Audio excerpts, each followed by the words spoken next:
আজকে মাধ্যমিকের পশ্চিমবঙ্গ মধ্যশিক্ষা পর্ষদের একটি জ্যামিতি নিয়ে চলে আসলাম। এবছর 2026 সালে এই অঙ্কটি আসার খুব সম্ভাবনা। তা যারা মাধ্যমিক পরীক্ষা দেবে, যার ছেলে মেয়ে কিংবা কোনো আত্মীয়, তাকে এই উপপাদ্যটা ফলো করতে বলবে। আশা করি পরীক্ষায় আসতে পারে। যাই হোক, বেশি কথা না বলেই আমি শুরু করছি। 33 নম্বর উপপাদ্য এবছর পরীক্ষায় আসার খুবই সম্ভাবনা। ব্যাস নয় এরূপ কোনো জ্যাকে যদি বৃত্তের কেন্দ্র বিন্দুগামী কোনো সরলরেখা সমদ্বিখণ্ডিত করে, তাহলে ওই সরলরেখা ওই জ্যায়ের উপর লম্ব হবে। এটা আমাকে প্রমাণ করতে হবে। দেখো উপপাদ্য কীভাবে করতে হয়। প্রথমে একটা বৃত্ত আঁকলাম। বৃত্তের কেন্দ্র যা খুব ছোট, যাই হোক একটু কষ্ট করে তোমরা বুঝে নেবে। ধরি ও কেন্দ্রীয় বৃত্তের এবি একটি জ্যা, এবি একটি জ্যা। এবারে কেন্দ্রগামী, এখানে কি বলে যে বৃত্তের কেন্দ্রগামী সরলরেখায় কেন্দ্রগামী একটা সরলরেখা অঙ্কন আমরা টানি যদি আঁকি, তাহলে এবিকে ডি বিন্দুতে কী করবে, এখানে বলে দিচ্ছে কেন্দ্রগামী সরলরেখা সমদ্বিখণ্ডিত করে জ্যা। তাহলে এই কেন্দ্রগামী সরলরেখা যদি আমরা টানি, তাহলে আমরা কী পাবো? আমরা পাবো যে যার এডি সমান হচ্ছে বিডি।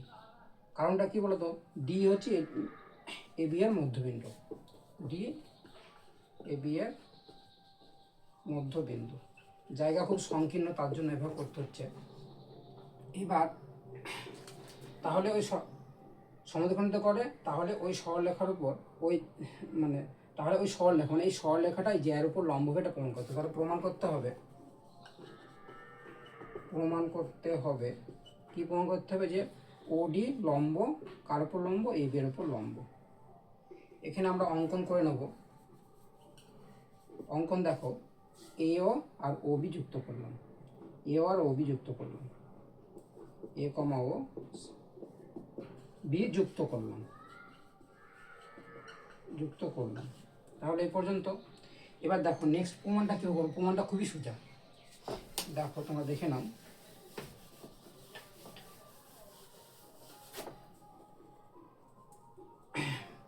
প্রমাণ, এখানে দুখানা ত্রিভুজ উৎপন্ন হয়েছে। এ একটা ত্রিভুজ, এ একটা ত্রিভুজ। আমরা 7 শিখেছি কীভাবে সর্বসম করতে হয়। তাহলে ত্রিভুজ ধরে নিই, এ ও ডি ও ত্রিভুজ বি ও ডি। আমাকে সর্বসম করতে হবে, সমান দেখাতে হবে। প্রথম কথা হচ্ছে ওডি সমান হচ্ছে ওডি। কেন ওডি সমান ওডি? এই ত্রিভুজের বাহু ওডি, এর ত্রিভুজের বাহু ওডি। সাধারণ বাহু, এটাকে আমরা লিখবো সাধারণ বাহু। সাধারণ লিখলেই হবে, চলবে। এবার দেখো বলে দিয়েছে সমদ্বিখণ্ডিত করে। এই যে সরলরেখাটাতে এটার সঙ্গে এটা সমান, তাহলে এখানে এডি সমান হচ্ছে বিডি। যেহেতু ডি বিসি এর মধ্যবিন্দু, সরি ডি এবি এর মধ্যবিন্দু লিখলাম না, বুঝে নেবে তোমরা। দুটো জিনিস, আরেকটা জিনিস আমাকে দেখাতে হবে। আরেকটা দেখো, এও সমান হচ্ছে কি ওবি, কারণ এটাও বৃত্তের ব্যাসার্ধ, এটাও বৃত্তের ব্যাসার্ধ। বৃত্তের ব্যাসার্ধ সমান হবেই। তাহলে ত্রিভুজ দুটো কী হয়ে গেল? এওডি সর্বসম ত্রিভুজ বিওডি। ত্রিভুজ দুটো সর্বসম হলো। এবার ত্রিভুজ সর্বসম হলে আমরা কী পাবো? তার অনুরূপ কোণগুলো সমান হবে। তাহলে এই কোণটার সঙ্গে এই কোণটা সমান, অর্থাৎ আমরা বলতে পারি ওডি বি সমান হচ্ছে ওডি এ। কোণ দুটো সমান। এবার কোণ দুটো সমান হলে আমরা কি বলতে পারি? এই কোণটার সঙ্গে কোণটা সমান, তাহলে এরা কি কোণ? এরা হচ্ছে অনুরূপ কোণ। এবার অনুরূপ কোণ সমান হওয়ায় এই সরলরেখাটা কখন সমান হবে? একটা সরলরেখা একটা দুই দিকের কোণ সমান হলে এটা এর উপর কী বলতো? লম্ব হবে। তাহলে আমরা এখানে বলতে পারি হ্যাঁ, সমান হওয়ায় কী বলতো? ওডি কার উপর লম্ব? ওডি হচ্ছে এবি এর উপর কী বলতো? অনুরূপ কোণ। এবং এই যে কোণ দুটো, এই কোণ দুটো প্রত্যেকের মান কত ডিগ্রি করে হবে? অনুরূপ কোণ দুটো প্রত্যেকের মান হবে ও ডি বি সমান হচ্ছে ও ডি এ সমান হচ্ছে 90 ডিগ্রি। আর 90 ডিগ্রি মানে কি? একটা সরলরেখার ওপর, হ্যাঁ সরলরেখা তখন তারা যখন দুই দিকে কোণটা কত ডিগ্রি হয়? 90 ডিগ্রি হয়। যাই হোক, খুব সংকীর্ণ সময়, আমি ভিডিওটা বড় করছি না। এইভাবে প্রমাণটা করবে। আশা করি মাধ্যমিকের পরীক্ষায় এটা আসবে।